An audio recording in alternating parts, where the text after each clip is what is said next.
And welcome back to The Factor Uncensored. Tonight on The Factor, for some of you, we're talking about your favorite topic, weed. Marijuana has taken another step to becoming legal nationwide. The U.S. House in Washington, D.C. passed legislation Friday that would legalize it, eliminating criminal penalties for anyone who manufactures, distributes, or possesses it. But depending on where you live in this country, this could make things very complicated and still get you into trouble. Well, it makes a big difference where those individuals live. Unfortunately, today we live in a country in which we've got some parts of the country where, the headlines are about new licenses and access to dispensaries for adults or for patients, and we see revenue coming in, we see new programs going up, and legalization is here. And I'm talking about states like Colorado and California and emerging states like New Jersey and New York. Life is good there with opportunity. Now, there need to be improvements, but it's legalization for a lot of those folks has happened. But you look at a lot of those neighboring states, right? Places like Indiana or Idaho, where folks can still go to jail, still go to jail for possession of a personal amount of cannabis. So the world that we live in, the nation that we live in, is remarkably different depending on where folks live. So what happened on Friday? Well, this is the second time that we've seen Congress vote on full legalization nationally.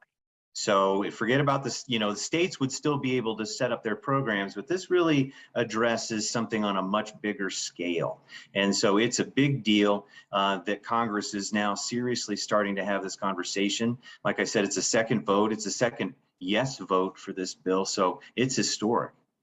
Now, Chris, what I saw when I visited Denver, and I did a series of reports on legalized marijuana there, and what I found from the vendors, they were saying that even though they can sell it, they can't put their money in a bank, which made them targets for criminals, because they had to keep either all of this cash, or they would use credit cards, accept credit cards, and wouldn't have anywhere to put their money, because banks are federally insured and under the federal government. And so this would open that up for them as well, where they wouldn't have concerns about putting their money, in under their mattress, but in an actual bank.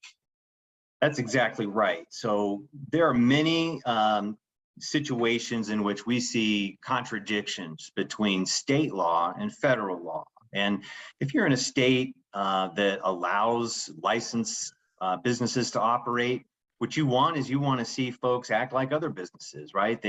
They pay their bills, they pay their taxes, they do the things that they're supposed to do.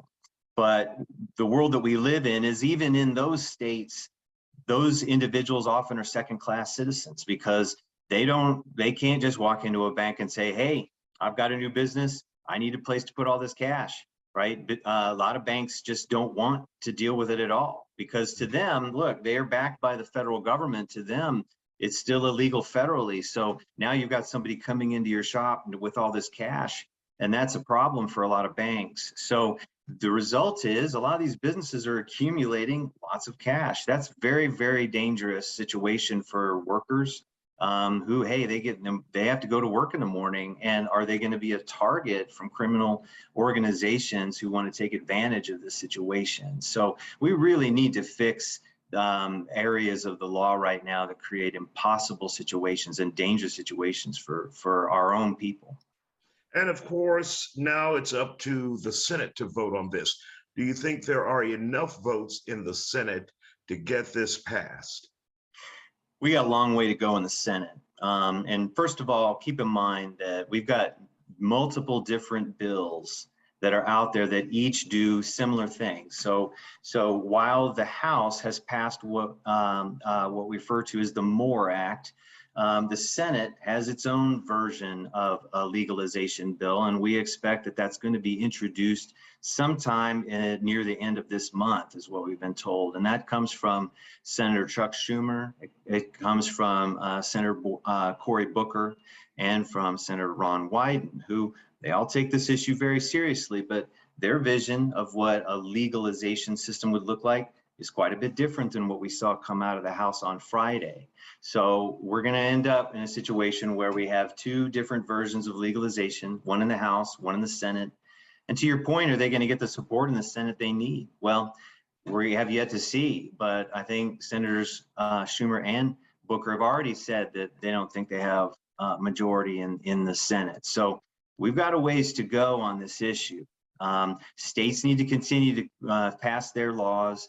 The states that have already passed their laws need to make their laws better. That's where we're going to be probably for the next year at least. And that's just the reality. All right, Chris Lindsey with the Marijuana Policy Project. Thank you for joining us here on the Factor Uncensored tonight, sir.